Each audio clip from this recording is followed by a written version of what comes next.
Okay guys, இப்போ பார்த்தீங்கன்னா நம்ம வந்து கேமராக்காக ஒரு மைக் வாங்கியிருக்கோம். இந்த மைக்கோட ரிவ்யூ தான் வந்து செக் பண்ணுறதுக்காக இங்கே வந்திருக்கோம்.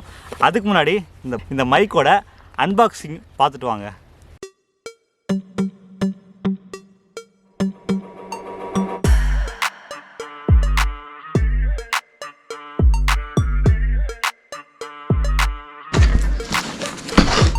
Digitek wireless mic. ஸோ உங்களுக்கு தெரியுதா Digitek. ஓகே, இதில் ஃபஸ்ட்டு என்னென்ன இருக்குது அப்படின்றத நம்ம மேலே வந்து என்ன கொடுத்துருக்காங்கன்னு பார்த்துடலாம்.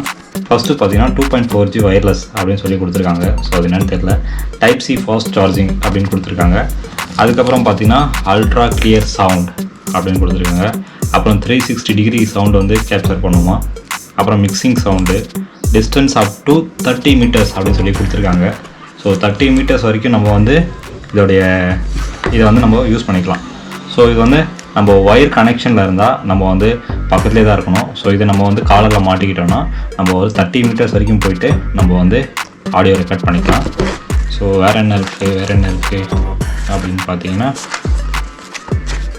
சரி, இதில் வந்து items you receive inside package அப்படின்னு கொடுத்துருக்காங்க. ஸோ அதாவது இது உள்ளே என்ன இருக்குது அப்படின்றத பார்த்துக்கலாம். ஃபஸ்ட்டு பார்த்தீங்கன்னா டிரான்ஸ்மிட்டர் அண்ட் ரிசீவர், அப்புறம் விண்ட் மஃப் வந்து 2 இருக்கான், சூப்பர். அப்புறம் வந்து 1 with 2 கேபிள் அப்படின்னு கொடுத்துருக்காங்க. ஸோ இது எதுக்குன்னு தெரியல.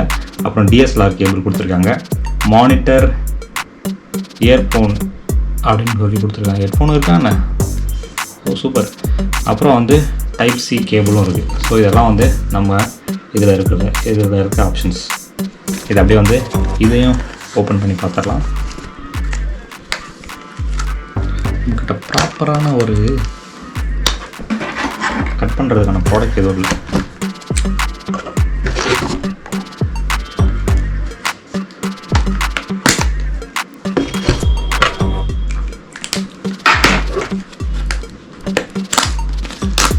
ஸோ கவரை வந்து ஓப்பன் பண்ணியாச்சு.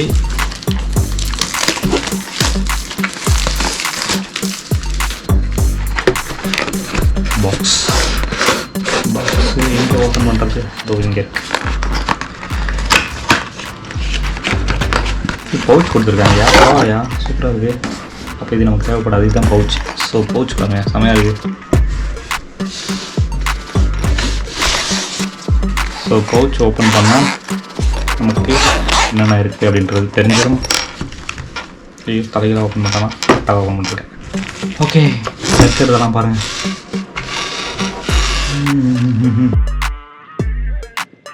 இங்கே பார்த்தீங்கன்னா நமக்கு வந்து 3 மைக் மாதிரி கொடுத்துருக்காங்க. ஸோ இதில் ஃபஸ்ட்டு இருக்கிறது என்ன அப்படின்னு பார்த்தீங்கன்னா ரிசீவர் அப்படின்றது என்ன அப்படின்னு பார்த்தீங்கன்னா, இதுதான் வந்து நம்ம கேமராவில் வந்து மாட்டிடணும். இதுதான் நம்ம 2 மைக்கில் இருந்த ஆடியோ வந்து ரிசீவ் பண்ணி நமக்கு வந்து கேமராவில் அந்த வீடியோவோட அட்டாச் ஆகும். ஸோ அதனால் வந்து இதை வந்து ரிசீவர் அப்படின்னு சொல்லுவாங்க.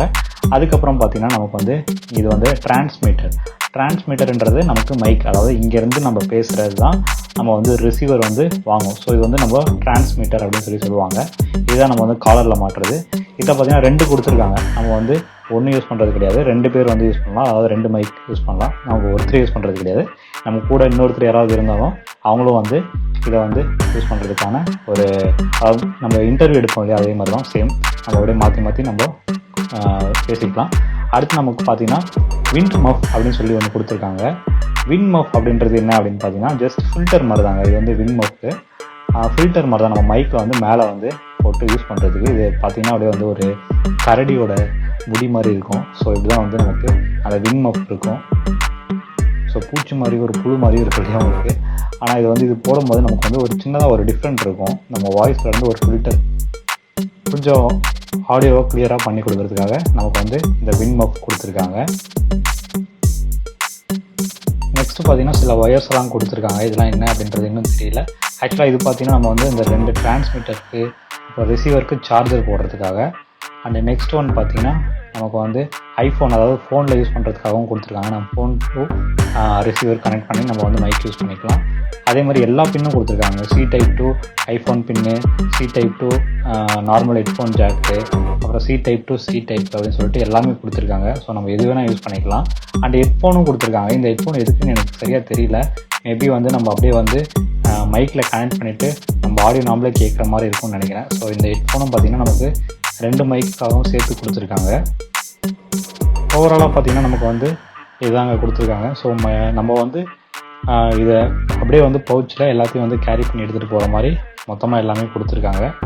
ஸோ இதை வந்து நம்ம அப்படியே வந்து செக் பண்ணி பார்த்துட்டு எப்படி இருக்குன்ட்டு நான் உங்களுக்கு அப்படியே இந்த வீடியோட கண்டினியூவாக போட போகிறேன்.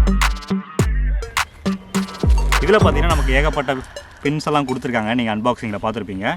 இப்போ நம்ம வந்து இதில் இருக்க ரிசீவரை வந்து நம்ம கேமராவில் மாட்டணும். அதுக்கப்புறம் இந்த டிரான்ஸ்மிட்டரை வந்து நம்ம வந்து இங்கே காலரில் மாட்டணும். நான் இதை எப்படி கனெக்ட் பண்ணுறதும் அப்படின்னு சொல்லிடுறேன். ஃபஸ்ட்டு பார்த்தீங்கன்னா ரிசீவர் இருக்குது பாருங்கள். இந்த ரிசீவர் வந்து இந்த 2 சர்க்கிள் இருக்கும், இந்த லைன், இந்த 2 பிளாக் சர்க்கிள், இதை தான் வந்து நம்ம கேமராவில் யூஸ் பண்ணணும். 3 பின் இருந்துச்சுன்னா அது வந்து ரெக்கார்ட் ஆகாது. ஸோ நீங்கள் அது வந்து புரிஞ்சுக்கோங்க. ஃபஸ்ட்டு நம்ம இதுக்கு எப்படி கனெக்ட் பண்ணுறது அப்படின்னு பார்த்தீங்கன்னா, இங்கே பாருங்கள் கீழே வந்து நமக்கு பவர் பட்டன் கொடுத்துருக்காங்க. ஸோ இதை வந்து லாங் ப்ரெஸ் பண்ணும்போது ஆன் ஆச்சா? ஓகே, ஆன் ஆகிருக்கு. ஸோ ஆன் ஆகிடுச்சு. தென் நம்ம வந்து டிரான்ஸ்மிட்டரை வந்துட்டு அதே மாதிரி பவர் ஆன் பண்ணோம். ஸோ ஆன் பண்ணோன்னா நமக்கு கனெக்ட் ஆகிடும். அதுக்கப்புறம் இந்த ரிசீவரை வந்து நம்ம கேமராவில் மாட்டணும்.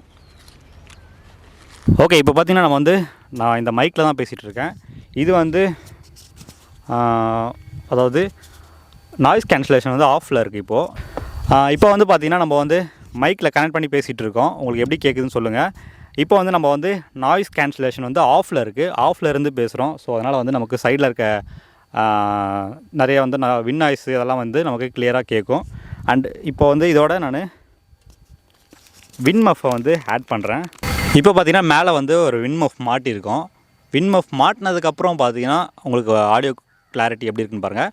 வின் மஃபோட நாய்ஸ் கேன்சலேஷன் வந்து ஆஃபில் தான் இருக்குது. ஸோ இப்போ வந்து நம்ம நாய்ஸ் கேன்சலேஷன் வந்து ஆன் பண்ணலாம். ஓகே, இப்போ பார்த்தீங்கன்னா இந்த இடத்துல வந்து ப்ளூ கலர் லைட் வரும். லைட் வந்தோன்னா பார்த்தீங்கன்னா நாய்ஸ் கேன்சலேஷன் வந்து ஆனில் இருக்குது அப்படின்னு அர்த்தம். இப்போ வந்து மேக்ஸிமம் வந்து சரௌண்டிங்கில் பக்கத்தில் கேட்குறது எதுவுமே கேட்காது. நான் பேசுகிறது மட்டும்தான் உங்களுக்கு கேட்கும் அப்படின்னு நம்புகிறேன். ஸோ எந்தளவுக்கு தெரியல, நான் வீடியோ பார்த்ததுக்கப்புறம் தான் தெரியும். ஸோ இதை வந்து நாய்ஸ் கேன்சலேஷன் ஆனில் வின் மஃப் இல்லாமல் எப்படி இருக்குது அப்படின்ட்டு செக் பண்ணலாம். அதெல்லாம் கேட்காது இப்போ. ஓகே, இப்போ பார்த்தீங்கன்னா நாய்ஸ் கேன்சலேஷன் ஆனில் இருக்குது, வின் மஃப் இல்லாமல் பேக்ரவுண்டில் சாங் ஓடுது. அது எந்த அளவுக்கு கேட்குதுன்னு தெரியல. இருந்தாலும் வந்து அது கேட்டுச்சுன்னா அது வந்து கரெக்டாக இருக்குமான்னு தெரியல. ஓகே, இப்போ இதுக்கும் வின் மஃப் இல்லாமல் இருக்கிறதுக்கும் டிஃப்ரென்ஸ் உங்களுக்கு ஃபீல் பண்ண முடியுதா அப்படின்றத பாருங்கள். இப்போ நம்ம வின் மஃப் போட்டு இப்போ வின் மஃப் போட்டுட்டு இன்னொரு எஃபெக்ட் பார்த்தீங்கன்னா மேலே வந்து எக்கோ அப்படின்ட்டு இருக்கும். இப்போ பார்த்தீங்கன்னா எக்கோ மோட் ஆன் பண்ணியிருக்கோம். எக்கோ மோடில் வந்து நம்ம மோஸ்ட்லி வந்து நமக்கு யூஸ் ஆகாது. எக்கோ மோடு பார்த்தீங்கன்னா எனக்கு யூஸ் பண்ணும்போது எப்படி இருக்கும் அப்படின்னு பார்த்தீங்கன்னா, அந்த 60s 70s அங்கிள்லாம் பார்த்தீங்கன்னா அந்த ஸ்மைலோ ஏதோ ஒரு ஆப் இருக்கும். அந்த ஆப் யூஸ் பண்ணும்போது வர ஃபில்டர் மாதிரி இருக்கும். ஸோ மோஸ்ட்லி நமக்கு வந்து எக்கோ யூஸ் ஆகாது. மற்றபடி பார்த்தீங்கன்னா இதோடைய டிஸ்டன்ஸ் எப்படி இருக்குது அப்படின்றத நம்ம செக் பண்ணிக்கலாம் ஒன்ஸு. ஓகே, இப்போ பார்த்தீங்கன்னா நம்ம வந்து இந்த மைக்கை வந்து எவ்வளோ தூரம் டிஸ்டன்ஸில் போய் ஒர்க் ஆகுது அப்படின்றத நம்ம பார்க்கலாம். இப்போ பார்த்தீங்கன்னா கிட்டத்தட்ட நான் வந்து ஒரு 5 மீட்டர்ஸ் டிஸ்டன்ஸில் இருக்கேன். ஸோ அப்படியே வந்து பின்னாடி போவோம். ஸோ உங்களுக்கு கேட்குதா அப்படின்னு தெரியல, நான் பேசிகிட்டே போகிறேன். ஏன்னா என்னுடைய கேமராவில் பார்த்தீங்கன்னா அந்த பீக்கெல்லாம் காமிக்காது. ஜஸ்ட் வந்து என்னுடைய கேமராவில் வந்து சுத்தமாக வந்து ஸ்பீக்கர் கிடையாது. ஸோ அதனால் நான் பேசுறது ரெக்கார்ட் ஆகுதா அப்படின்றது அதை செக் பண்ணவும் முடியாது. ஸோ இருந்தாலும் அப்படியே பின்னாடி நான் போயிட்டு எவ்வளோ டிஸ்டன்ஸில் போயிட்டுருக்கேன் அப்படின்னு சொல்லிட்டு சொல்கிறேன். உங்களுக்கு அது எப்படி கேட்குது அப்படின்னு சொல்லி சொல்லுங்கள். மேக்ஸிமம் இப்போ வந்து நான் வந்து இந்த ஃபில்டரில் வச்சுருக்கேன். ஓகே, அதாவது இப்போ வந்து நான் நாய்ஸ் கேன்சலேஷன் வந்து ஆனில் இருக்குது. ஆனில் இருந்து நான் வந்து அப்படியே டிஸ்டன்ஸில் போயிட்டுருக்கேன். ஸோ இப்போ நம்ம ஜஸ்ட் வந்து எவ்வளோ டிஸ்டன்ஸில் ஒர்க் ஆகுது அப்படின்றது மட்டும் தான் நம்ம செக் பண்ண போகிறோம். இப்போ வந்து ஒரு 10 மீட்டர் நான் டிஸ்டன்ஸில் வந்துட்டேன். இது வந்து எவ்வளோ தூரம் ஒர்க் ஆகும் அப்படின்னு சொல்லியிருக்காங்கன்னு பார்த்தீங்கன்னா 30 மீட்டர் வரைக்கும் ஒர்க் ஆகும்னு சொல்லியிருக்காங்க. நம்ம மேக்ஸிமம் வந்து ரொம்ப தூரம் போக மாட்டோம். இந்த மாதிரி ஒரு டிஸ்டன்ஸ் தான் ஒரு 10 மீட்டர் ஒரு 20 மீட்டர் டிஸ்டன்ஸ் வந்து ரொம்ப அதிகம். ஸோ இருந்தாலும் வந்து ஜஸ்ட் செக் பண்ணுறதுக்காக நான் வந்து அப்படியே போயிட்டுருக்கேன். எவ்வளோ தூரத்தில் கட் ஆகுதுன்னு தெரியல. இப்போ வந்து ஒரு 15 மீட்டர்ஸ் வந்துட்டேன். நான் 15 மீட்டர்ஸ் அப்படியே போயிட்டுருக்கோம். ஜூம் எல்லாம் எதுவும் பண்ணாத. ஓகே, இப்போ பார்த்தீங்கன்னா ஆல்மோஸ்ட் 20 மீட்டர்ஸ் வந்துட்டோம். இப்போ உங்களுக்கு எந்த அளவுக்கு கிளியராக கேட்குது அப்படின்னு வீடியோ தான் தெரியும். ஓவரால் ரிவ்யூ இதுதான். டிஜிட்டலில் வந்து ஒரு நல்ல ஒர்த்தான ஒரு கம்மி பட்ஜெட்டில் ஒரு மைக் வாங்கணும் அப்படின்னு சொல்லிட்டு, அதாவது என்னுடைய ட்ரீம் பார்த்தீங்கன்னா நான் ரோட்லேயும் டிஜிஐ மைக்கும் வாங்கணும் அப்படின்னு நினச்சேன். பட் வந்து ஒரு பட்ஜெட்டில் எனக்கு அந்த பட்ஜெட் வந்து செட் ஆகலை. ஏன்னா அது வந்து ஒரு 32 35 அந்த ரேஞ்சில் போகுது. ஸோ டிஜிடெக் பார்க்கும்போது அதே மாதிரி குவாலிட்டி தான் வந்து கொஞ்சம் டிஃப்ரெண்ட் இருக்கும். ஸோ அதனால் வந்து எனக்கு இதுவே வாங்கலாம் அப்படின்னு தோணுச்சு. ஸோ அதனால் இதுவே வாங்கிட்டேன். வாங்கிட்டு ரிவ்யூ கண்டிப்பாக கொடுக்கணும் அப்படின்றதுக்காக வந்துட்டு ரிவ்யூ கொடுத்துட்ருக்கேன். எந்தளவுக்கு உங்களுக்கு இருக்குது அப்படின்னு சொல்லி சொல்லுங்கள். அண்டு ஓகே, இதோட நம்ம வந்து ஒரு 25 மீட்டர்ஸ் நம்ம வந்து டிஸ்டன்ஸில் போய் பார்த்தோம். 30 மீட்டர்ஸ் வரைக்கும் ஒர்க் ஆகும்னு சொன்னாங்க. நமக்கு அவ்வளோ தூரம் வேண்டாம். ஒரு 25 மீட்டர்ஸ் நம்ம போயிட்டு செக் பண்ணி பார்த்துருக்கோம். வீடியோ வந்து எனக்கே நான் வீட்டில் போயிட்டு லேப்டாப்பில் பார்த்தா தான் தெரியும் எந்த அளவுக்கு கிளாரிட்டி, ஆடியோ கிளாரிட்டி இருக்குது அப்படின்னு சொல்லிட்டு. உங்களுக்கு எப்படி இருக்குது அப்படின்னு சொல்லி கமெண்ட் பண்ணுங்கள். அண்ட் இதில் வந்து பார்த்திங்கன்னா நமக்கு வந்து 2 மைக் இருக்கும். ஸோ 2 மைக் இருக்குன்றனால நம்ம இன்னொரு மைக்கையும் சேர்த்து டெஸ்ட் பண்ணிடலாம். இப்போ பார்த்தீங்கன்னா நம்ம வந்து ரெண்டு வந்து டிரான்ஸ்மிட்டர் கொடுத்துருக்காங்க. ஒரு ரிசீவர், 2 டிரான்ஸ்மிட்டர். இது வந்து எதுக்காக யூஸ் ஆகும் அப்படின்னு பார்த்தீங்கன்னா, நம்ம வந்து யாராவது வந்து ஒரு இன்டர்வியூ எடுக்கிறதுக்கு, இல்லை நம்ம வந்து ஏதாவது மோஸ்ட்லி வந்து நம்ம 2 பேராக வந்து விளாகெல்லாம் பண்ணிட்டு இருந்தா, இப்போ கப்புள் விளாகெல்லாம் பண்ணால் வந்து அந்த டைமில் வந்து இந்த மாதிரி யூஸ் ஆகும். ஸோ உங்கள் பேர் என்ன சொல்லுங்கள்? யூ லோகேஸ்வரன். ஸோ இவருடைய வாய்ஸும் வந்து கேட்குதா அப்படின்றதுக்காக 2 மைக்கும் நாங்கள் வந்து செக் பண்ணிட்டு இருக்கோம். கொஞ்சம் டிஸ்டன்ஸ்லேயே இருந்துக்கலாம். ஏன்னா அப்போ தான் வந்து 2 கேட்குதா அப்படின்றது தெரியும். ஃப்ரேமில் இருக்காண்ணா தெரியலண்ணா? ஓகே. இப்போ என்ன பண்ணிருக்க? நீ என்ன பண்ணிட்டு இருக்க? நான் ஸ்கூல் படிச்சுட்டு. என்னுடைய வீடியோஸ் எல்லாம் பார்ப்பியா? பார்ப்பேன். நல்லா இருக்குமா? சூப்பராக இருக்கும். போர் எதுவும் அடிக்காது?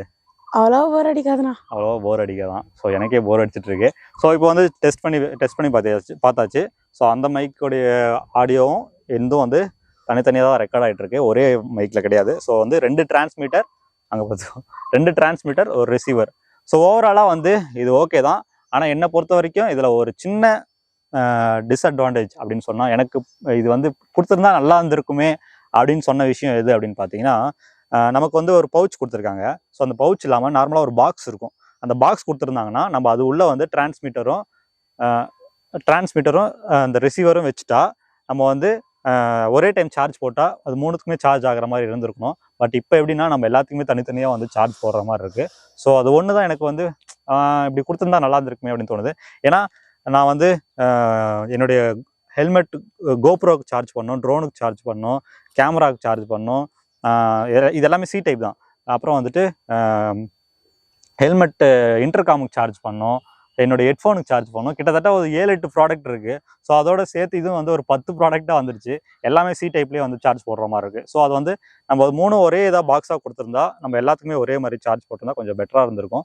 இந்த டிஜேஐ மைக் சொல்லியிருந்தோம் இல்லைங்களா, அதில் வந்து பார்த்திங்கன்னா இந்த மாதிரி ஒரே பாக்ஸில் வச்சுட்டு நம்ம சார்ஜ் பண்ணுற மாதிரி தான் இருந்தது. ஸோ அதனால் அது எனக்கு பிடிச்சிருந்தது. ஃப்யூச்சரில் கண்டிப்பாக வாங்குவோம். ஸோ இதுவுமே இப்போதைக்கு நம்ம இது யூஸ் பண்ணுவோம். ஓகே, உங்களுக்கு வந்து இந்த குவாலிட்டி எப்படி இருக்குது அப்படின்னு சொல்லி சொல்லுங்கள். நல்லா இருந்துச்சுன்னா கீழே கமெண்ட் பண்ணுங்கள். ஓகே, நம்ம இதே மாதிரி ஒரு நல்ல வீடியோவில் உங்களை திரும்ப சந்திக்கிறேன். பாய்.